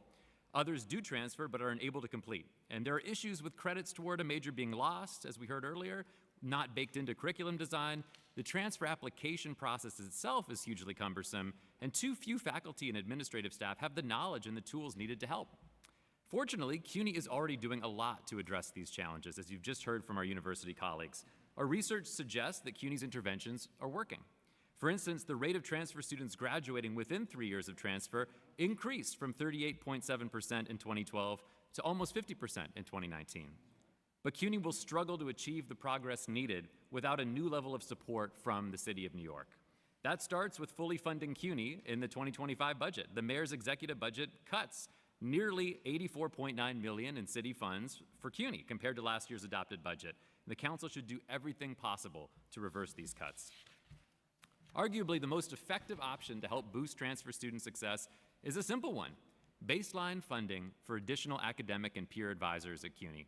Current ratios of students to advisors are unacceptably high and limit the effectiveness of other city and state investments in college access and success. We recommend that the city consolidate smart investments in what's already working by launching a new CUNY Transfer Accelerator initiative, which would invest up to $5 million annually in operationalizing and scaling up to all 25 colleges the effective tools, supports, and practices that are delivering results. Now, given how many transfer students struggle when they enter a senior college setting, the city should commit to growing the small-scale but highly effective CUNY ACE Senior College Success Program, which is boosting graduation rates by upward of 27%, but reaches just 3% of eligible students today. The city should also consider piloting a new program, call it CUNY Flex, to provide wraparound supports to non-traditional students, including transfer students, older students, and part-time students who may otherwise be ineligible for ASAP or ACE. Helping far more of CUNY's aspiring transfer students to beat the odds and complete a bachelor's degree is among the most effective steps that policymakers can take to boost economic mobility. With this council's support, CUNY can accelerate and embed what's working system-wide and deliver better results for students at scale. Thank you for the opportunity to testify today.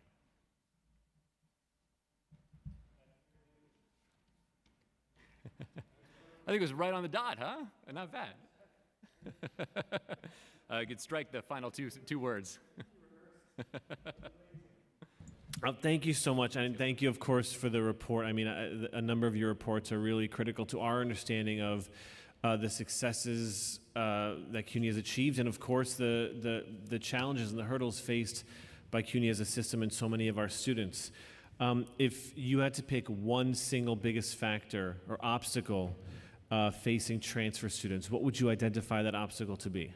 Yeah, I think it's really the lack of knowledge of how this whole thing works. You know, I mean, only about 5% of faculty, when they were tested on this, and administrators, got transfer questions right, meaning 95% either didn't know or got it wrong. You know, so the level of knowledge within the faculty and administrative staff is really lacking today. But as a result, students just don't know what they don't know. I mean, about a quarter of all CUNY students, when they are surveyed, and it only happens once every 2 years, but they describe advising as really lacking. Now, for many students, it's working, but for that, you kind of heard in the previous testimony, that kind of 20 or 25% figure, the students who need more, that is reflected in that survey data, but the reality is those students are, overrepresented among those students that don't make that transition. And a quarter of all students is a lot. So I think the number one issue is that knowledge gap, and we have a few recommendations aligned with that particular challenge.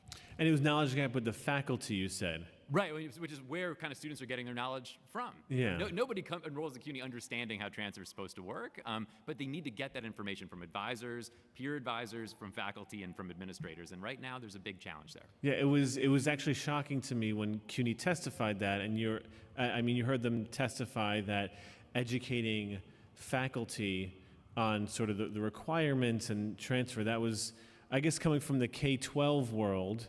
As a teacher there, where it was very clear you need this many credits in each of these subjects to graduate.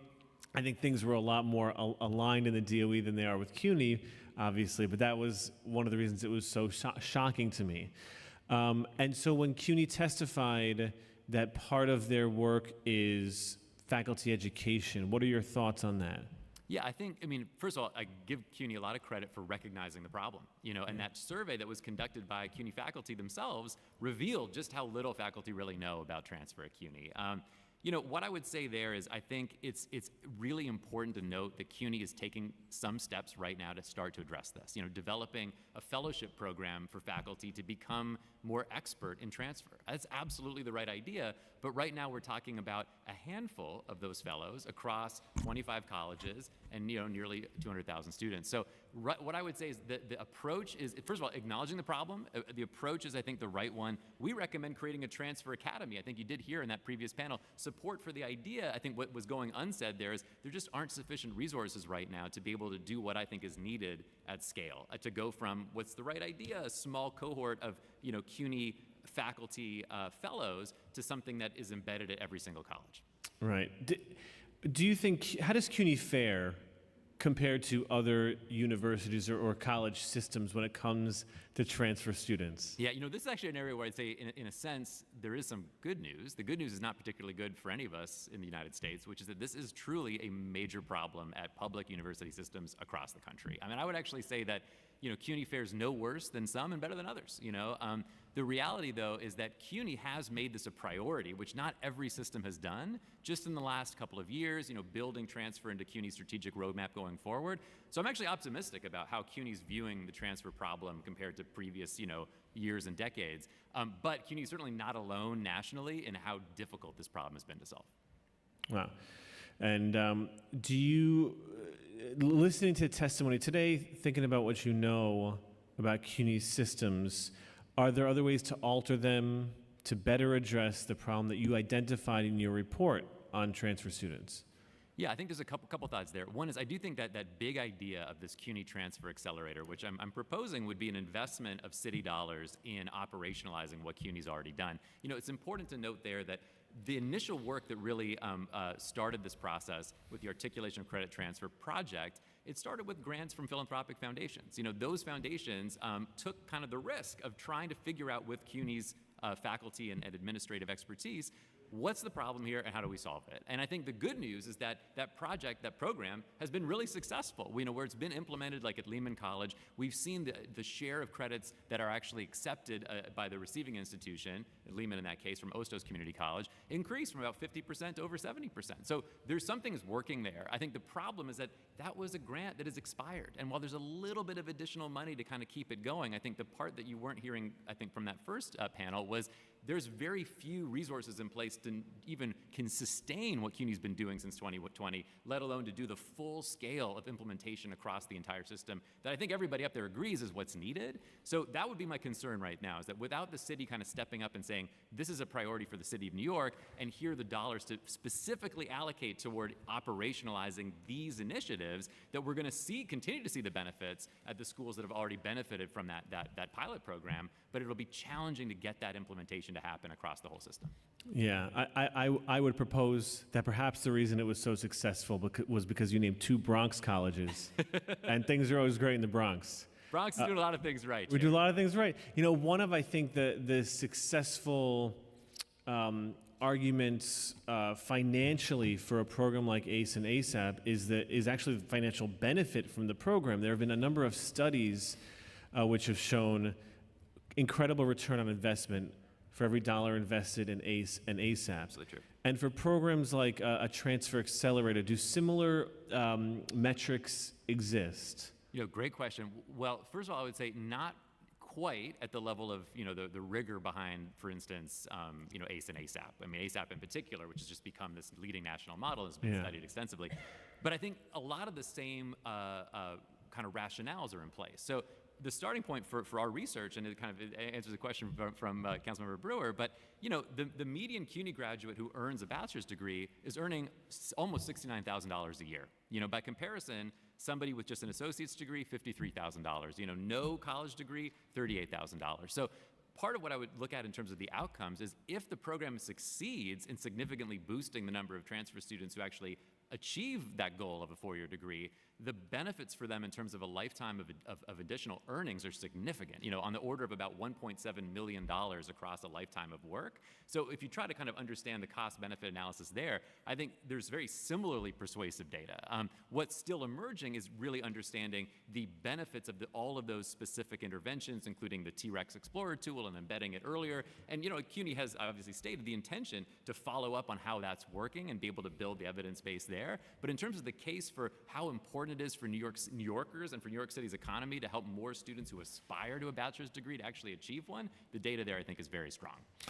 Yeah, I mean, I think in this committee we often speak about there's, you know, the moral justification for saying we should be investing for students to succeed, and then recognizing what financial investments look like and what good financial investments look like.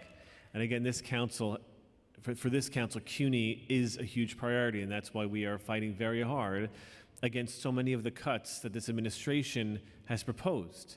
Because we need the advisors, we need ASAP, we need ACE, and we need our colleges to run well. You mentioned as one of the top priorities or top hurdles, faculty education and faculty support and understanding how the transfer works. Is there another recommendation from your report that you'd like to highlight as one of the things that the city or CUNY should focus on to ensure the success of transfer students? Yeah, so thank you, Chair, for the question. I mean, we mentioned a couple of things, I think, just to underscore them a little bit. You know, where there is already some strong infrastructure in place, like at Baruch College, it's really working. You know, having a team in place that focuses on transfer success, and it addresses multiple parts of the challenge, including getting departmental buy-in for those credits that are going to transfer, that should transfer from a community college, as well as advising and faculty knowledge, you know, all those components. So what we're proposing there, a transfer success team at each college, I mean, that would really be replicating what's already working at a school like Baruch and bringing it everywhere.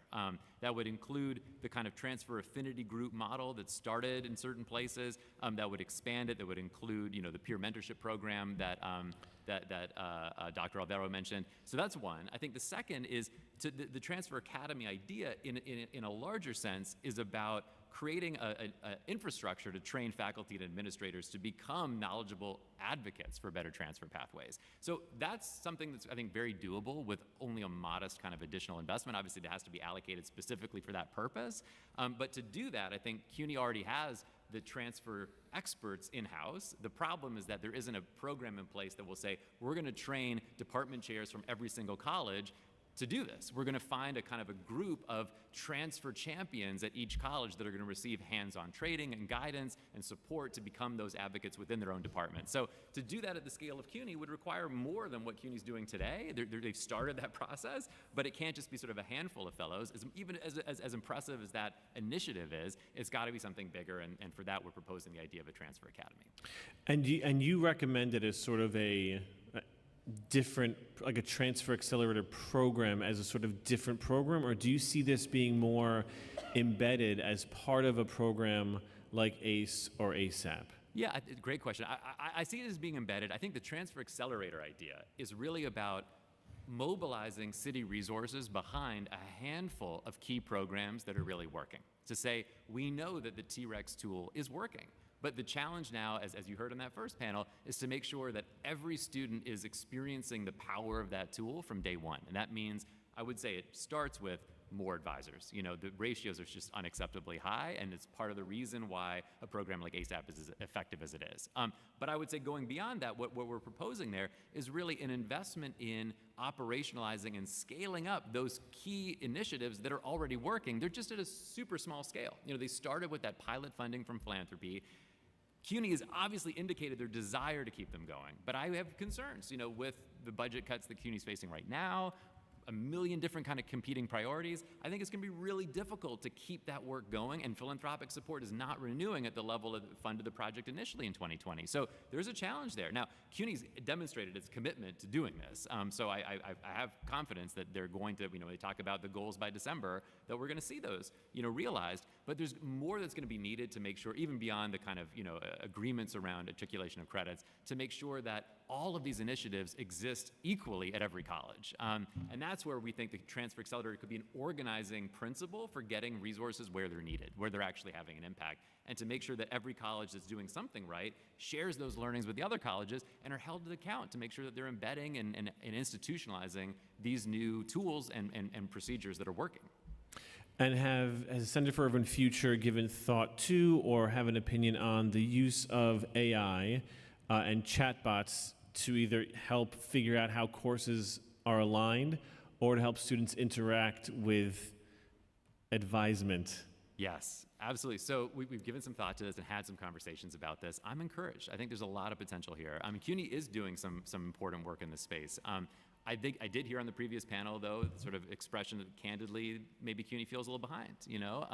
And I think that's important to note. I mean, there is a lot of investment that's going to be needed to be able to actually, you know, implement what maybe is an early stage pilot program, an algorithm that a faculty member has developed to be able to actually build it out so that it's effective across CUNY.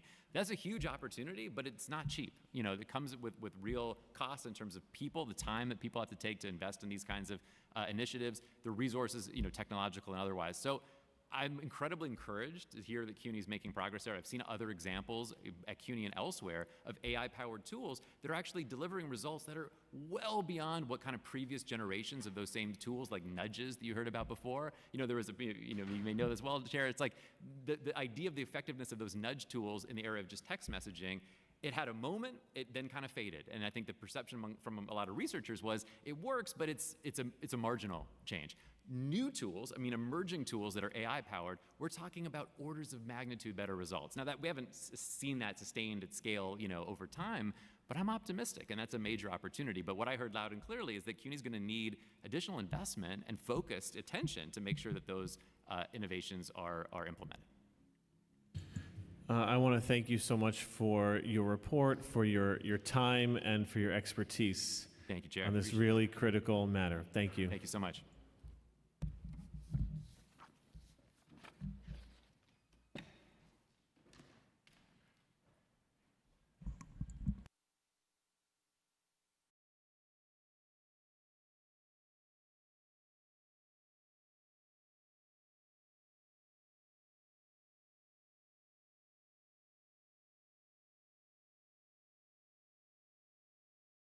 Okay, I'm now be calling our next panel, Ibrahim Xavier Johnson, Onyekachi Okiki. You can see it.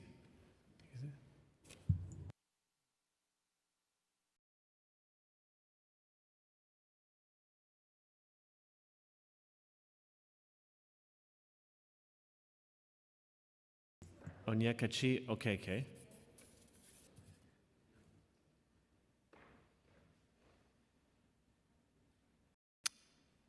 Jen Gabani. Kubori. You must be a doctor writing a prescription. And Sharon Brown.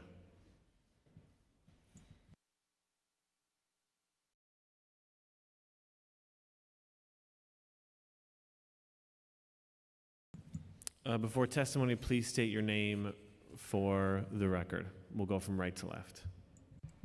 Good morning. Sorry, good afternoon. My name is Onyekuchi Okeke, and I'm representing Young Invincibles, and I'm a senior at Hunter College. Thank you. You could begin your testimony. Oh, no. Oh, okay. Forgive me, it's my first time. Okay. Okay. So good afternoon, everyone, and thank you so much for your time to listen to my testimony today. So, I'm a senior attending Hunter College, studying human biology and sociology. I'm also a proud alumna of Borough of Manhattan Community College. And as someone who has attended both a 2-year and a 4-year school, the transferring process between both schools was a difficult and arduous one. After I left BMCC and I entered Hunter, I found that I was significantly struggling in almost every area of my life, academically, financially, mentally, and personally. The first semester at Hunter was actually one of my toughest semesters to date. I don't believe that I had adequate support regarding advising. I had no one to explain to me how degree works functioned, and consequently, I picked random classes to fulfill the full-time requirements I could qualify for student loans, a decision I still regret to this day. I picked classes that I should not have been enrolled in due to the pressure of having to enroll in classes right before the beginning of the semester started. I am sure that if I had more support via an orientation or crucial advising, I would have not made those costly mistakes that negatively impacted me academically that semester. My academic standing was important because at the time I participated in the Community Scholars Program, and that's a specialized program for high-achieving transfer students. Through this program, I received help with choosing my major and having a mentor, which I believed helped me significantly. However, due to my low academic performance during my first semester, I was removed from the program. And I wish that I could have had a second chance to redeem myself and remain in the program. Had I received more professional support from the program, I believe I would have been able to stay and do much better afterwards. Additionally, at Hunter, I was mandated to take a Sociology 101 course to begin my sociology minor. While I already had taken the class previously, I discovered on DegreeWorks that my Sociology 101 credit had not been fulfilled. I contacted the Vice President of Academic Affairs about this issue, and thankfully she was able to obtain my previous transcript and manually update my DegreeWorks so that my Sociology 101 requirement would be able to be fulfilled. Unfortunately, I cannot say that others in my shoes had the same outcome while encountering this problem. Another issue I encountered was a difference in resources while transferring from BMCC to Hunter. At BMCC, I struggled daily, and often I endured the day with nothing to eat, no money to purchase anything, and on top of this, I was unable to secure a job both on campus and off campus. So I was blessed with the opportunity to learn about Single Stop, which is now known as the Advocacy and Resource Center through a friend. It had everything I needed and more, and so through the substantial support of Single Stop, I obtained, Could you just finish up your thought, please? Okay, thank you. Thank you. Thank you so much. I obtained Metro cards and food vouchers to purchase lunch to the cafeteria. Unfortunately, when I transferred to Hunter, I found that Hunter did not have this resource center, and having Single Stop at Hunter would have really helped me with the various issues I mentioned before. And so my story is just one of many, like thousands of other students, of course. And so I'm just asking my city leaders today to hear my story and to fully invest in additional support across all CUNY campuses. And thank you for listening to my testimony. Thank you. I think you really kind of laid out, articulated very well the problems that exist for so many students, which is there are resources that may exist, but you have to figure out how to find them. And so you had to go all the way to you said Vice President of Academic Affairs and really fight just to get what you should have had in the first place. And you happened to find out about the Single Stop program because a friend happened to tell you, which is a story we hear all too frequently here at this committee. In fact, the first hearing I held was about the Single Stop successor programs, the very programs that helped you. And one of the issues we heard then and we're hearing it now is students knowing how and when to access it. The hearing I referenced before about students with disabilities, same story as yours. Students happened to tell their friends about the Office for Students with Disabilities. And so you are, thank you for articulating a problem that continues to trouble our CUNY system, which is with all the resources they may be able to provide, accessing them remains a challenge for so many of our students. Thank you. Xavier? Yes, can you hear me? I sure can. Yes, my name is Ibrahim Xavier Johnson. I'm a graduate of Lehman College in the Bronx. I transferred to Lehman fresh from the Army. I was an active duty Army. Prior to enrolling in CUNY, I had an AA degree. I dropped out of several colleges. I had difficulties in life. But after joining the Army, I was determined to finish. The advisors at Lehman College looked at my 143 credits with no bachelor's degree, and they were committed to me finishing a bachelor's degree at CUNY. They said, and they told me in the beginning, you will finish with us. It was rigorous, it was difficult, but the same discipline that I had in the Army, I experienced the same rigorous academic training at Lehman College. The professors were committed to my success. I went to Lehman during 9/11. That was a critical period. A lot of people were dropping out because of what happened during 9/11. The professors at CUNY met with all of us and told us the show must go on. You will finish, terrorist attack or not. We're going to finish. And we finished. I graduated with 3.7 degree, 3.7 GPA, honors in the history department, went on to make a whole bunch of money, and I'm a CUNY success story. And I want to say this about advisement. The advisors at CUNY were not just the academic advisors. They were the department chairs. They were the professors. They didn't just advise us about academics. They advised us through our life problems. I talked to my professors about marital issues. Anything that would stop us from academics, they were there to support us, and it became like an extension of my own family. After graduating from CUNY, I go back to Lehman College. I bring my children there. I meet some of my old professors. And I think success for transfer students depends on the commitment from the staff, and that commitment is what I experienced at Lehman College. If you can reproduce Lehman College and make it CUNY-wide, I think that's the model.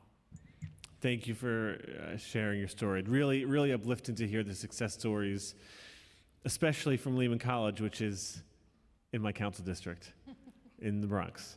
And of course, thank you for your service to our country. Thank you. Hi, my name is Jen Gabori. This is my first time testifying in front of the council in my new role, which is first vice president for the PSC CUNY. Until 8 days ago, I was the Hunter College chapter chair, and I have served since 2009 until 8 days ago as a department advisor in my own department, and I also served as the Senate chair for our college Senate, seeing appeals from transfer students for courses. So students can appeal right when a course isn't accepted. That's part of why I came to talk to you here today from the PSC CUNY, because of my long experience doing this. I have used AEB Navigate. Hunter is an early adopter of that program. I've used it for more than 2.5 years. I was trying to figure it out from my email just now. It is a helpful tool. I'm certainly glad to have Navigate. I would certainly welcome more tools from MAPS and AI bots, but I'm here from the union to tell you that this is a human power problem. This is a labor problem. We don't have enough faculty, and we don't have enough staff, and that is the beginning and the end of the problem. We need people to give people information, to use those tools, and to teach them how they work.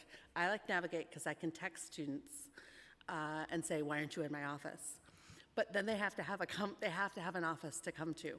I am a little bit disappointed that when you and Councilmember Brewer pushed University Provost Hensel on the question of do you have adequate faculty, she said, well, we're doing pretty well with those 600 lines. 333 faculty lines were lost between 2018 and 2022. Those aren't the number of faculty that left. That's the number of lines that CUNY didn't keep as lines that they put back into the pot because so much money has drained out in the Cuomo years, right? And so that it is not, in fact, that we are up 600 lines. We're up about 200 lines from that money that Governor Hochul gave us. We do not have adequate numbers of faculty. I really appreciate Mr. Dworkin's testimony and the question about like training faculty. As a department advisor, I remained the department advisor from 2009 until 2024 because I am one of only 4 full-time faculty members in my department. We're one shy of the required number we are supposed to have by CUNY bylaws. And I am the only faculty member willing to be a department advisor because it is so much work. And during COVID, Hunter College took the opportunity to cut the workload credit that department advisors receive at a time when our workload was exploding in order to advise students. Community college faculty generally do not receive any workload credit for being advisors in their department. Hunter, this is the last thing I'll tell you. When we just filled recent vacancies for the full-time staff advisors at Hunter College, we got down to a ratio of 912 students to 1 academic advisor after we filled 4 vacancies. Thank you. I have one question about training.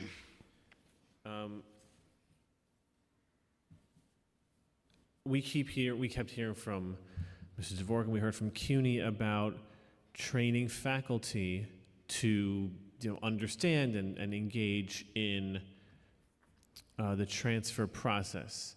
Is there a requirement in your agreement with CUNY? Is there a requirement for training of this sort? No. And does PSC have a position on requiring certain trainings?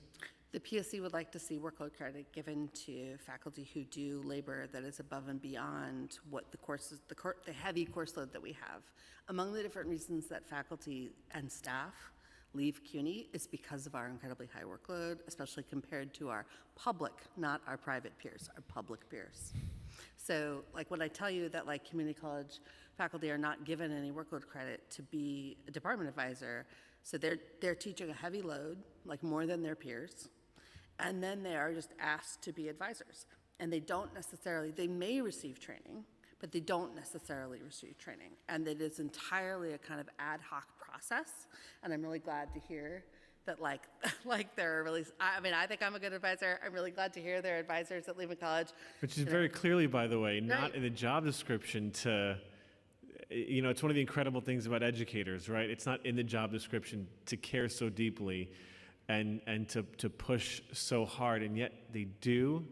And I think you're such a success story about how deeply our faculty and advisors care for their, which is otherwise work, but it's the people they care for. It's just incredible. I keep Kleenex in my office, and I keep Kleenex in my office that I don't get like reambused for. But that's you should try generic instead of Kleenex. Maybe try Costco brand. We all buy supplies, right, out of our pockets. And I keep Kleenex in my office because I am a department advisor, and because almost every student who comes into my office, for lots of different kinds of reasons, including just as simple as like, I can't get an overtally to a course I need because the course is so full because we don't have enough faculty, that in fact, you don't have to whisper it, by the way. We're in full agreement. No. Yeah, I'd like the provost to hear me too. So that we don't have enough faculty and we don't have enough advisors. And that students' inability to get that class, but more, that students' inability to map exactly what they need, like the testimony that we have heard, is exactly the problem. And I can tell you as someone who's sat granting appeals, right, that I have to say, oh, well, close enough, right, when they're on the cusp of graduation as a kind of act of mercy. And time again, when I ask students, like, well, why did you take this class instead of that class when you're appealing it? They say, well, I signed up to get an appointment with an advisor, but it was 3 weeks after the term started. Mm-hmm. And I had no ability to add or drop the class and know which class exactly fit the final 3 requirements that I needed. And the map didn't necessarily tell me. and which is a problem. And by the way, peer-to-peer programs are great for some things and they're not great for other things. But meanwhile, at my college, we didn't hire about 400 work-study students this year, and I actually think they should maybe sue CUNY, by the way, because we don't have enough financial aid staff to process their applications to become work-study students and like use their financial aid. I just want to go back to the training, certain requirements. Are there any requirements for faculty to be trained or to receive any sort of, whether it's transfer, whether it's, sexual harassment training? Is there any requirement? And in the same vein, is there any requirement for things like professional development hours that either adjunct or tenured professor or full-time professors have to engage in? So there are about 4 trainings that we do, for example, in modules online, for example, on Title IX harassment issues or on, don't open junk email that ransoms the entire college's data system, right? Something that has happened to hackers in Chechnya. We have 4 required, that's happened, right? And then you had to remind college presidents, please don't pay ransoms to people that ransom your data. So we have 4 required trainings that we are required to do, and we get persistent emails reminding us as we near the deadlines. For people who are advisors and sign up to be advisors, you get a turkey sandwich when you show up at the training, but I'm not sure that necessarily anything happens to you if you don't go to the training that may or may not be offered by your dean's office. And sometimes I know my dean's office has not necessarily offered any training, and so whole cycles of advisors don't necessarily, faculty advisors, don't necessarily get any of that training. So I guess I'm asking, there's no agreement between PSC and CUNY that you're saying there are some trainings, Title IX, you mentioned don't phishing emails. Yeah, right. Do you happen to know the other 2? Right. Workplace violence. It's not a quiz, don't worry. No, I can email it to you through the submit the. Well, there's one more, so that's okay. Okay, and then anything else? It can be required by. No, most faculty go out of their way not to have this information because it is such a burden when you signal that you are, for a lot of faculty, they do not signal that they want to advise students. I say this is horrible to say, I realize, because they don't want to signal to students that I have knowledge that I can give to you on how to use X class for Y class. We're supposed to just, outside of our department context, we're supposed to just send people to academic advising.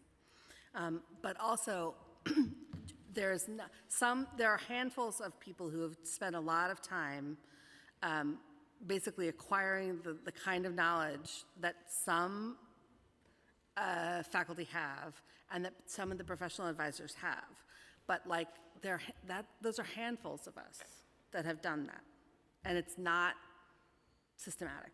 And what you would need is workload credit and an agreement to have that workload credit, have that training.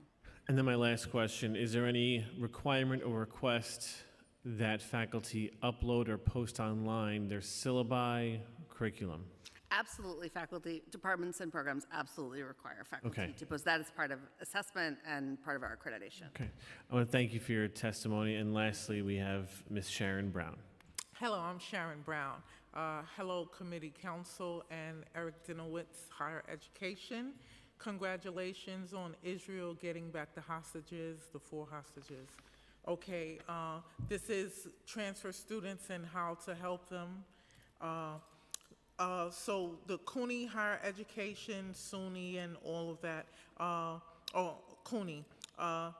I went to Marymount Manhattan College on a leadership scholarship, and I've been to different colleges, Medgar Evers. I went to Business Technical School, Technology School, and I did a lot of different things. One thing that I found to be an issue going to different schools, Medgar Evers, Marymount, the two technology schools and business schools, is that the way they transfer credits doesn't work out properly. So they don't have a credit for credit transfer. So if you get 100 credits in one school and then you go to the next school and try to get in there, you can't take all of your credits with you. So when you're trying to get a degree, you won't be able to carry over all your credits. It's like you have to start again from scratch. So I think they need to do something to allow all of your credits that you accumulated from every school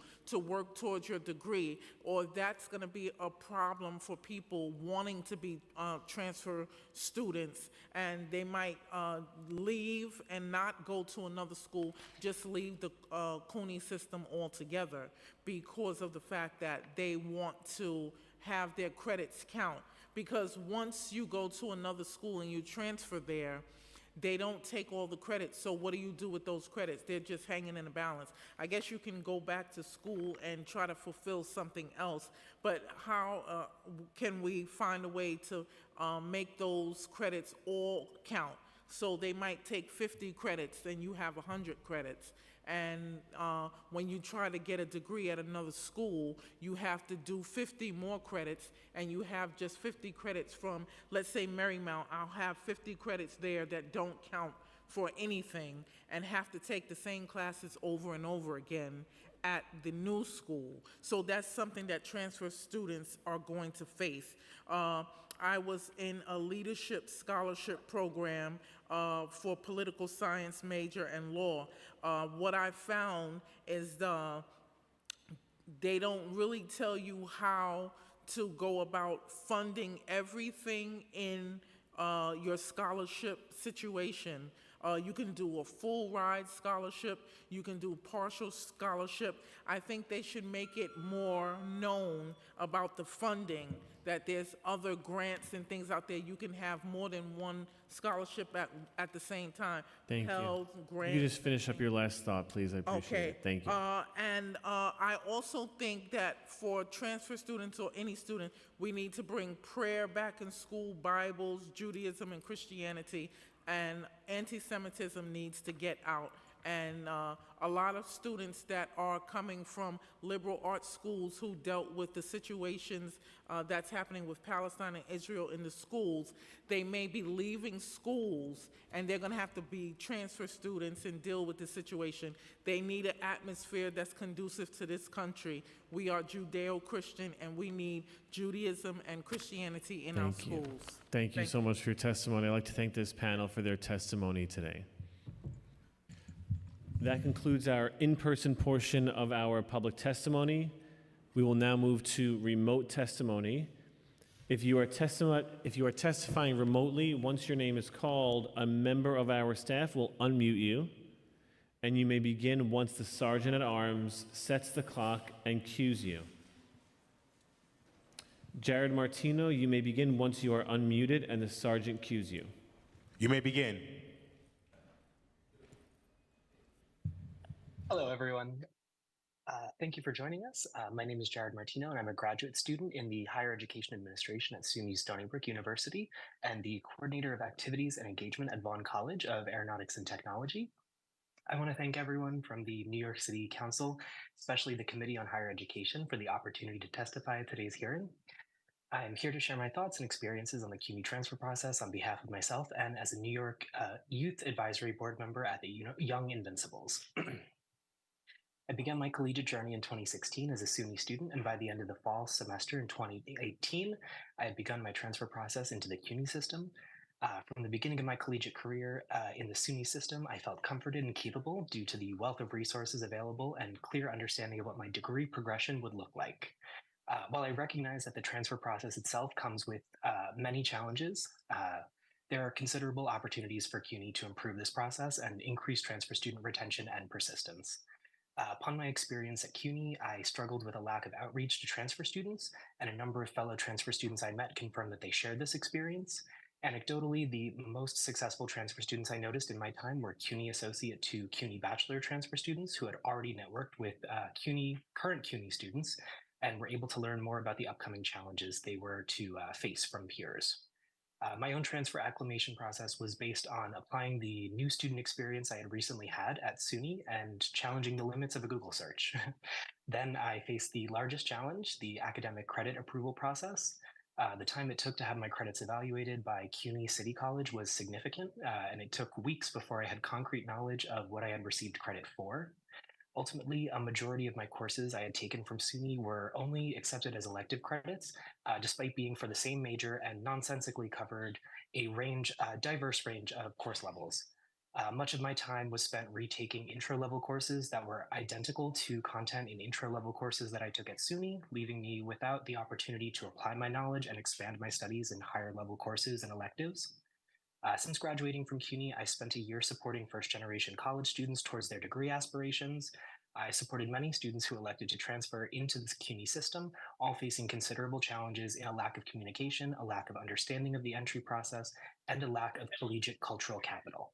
First-generation college students in particular are at a risk of this pitfall, as the considerable amount of red tape and formal policy required to maintain matriculation at universities can be dizzying.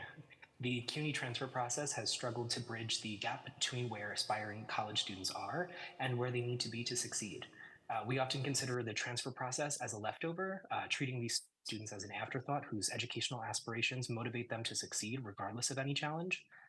Yet many transfer students struggle with the same challenges new college students face, yet are given minimal support and resources to overcome said barriers. Your time has expired. I recommend that the New York City Council and the Committee on Higher Education expand transfer resources on campus and fund to better serve students and enter the CUNY transfer system.